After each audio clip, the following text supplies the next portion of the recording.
I'm getting sidetracked. Let's do a test. I have the same container we made our pancake in.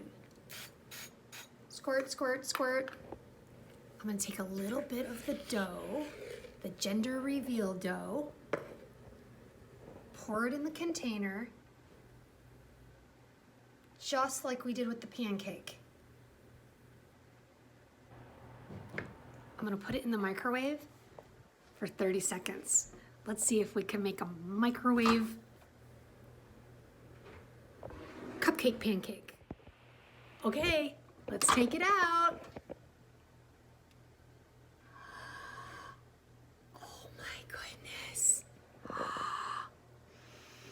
Oh my gosh, I think we just made a microwave cupcake. Oh my gosh, look at this.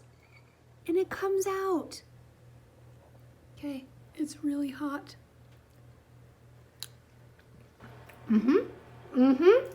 Win number 2 with the microwave.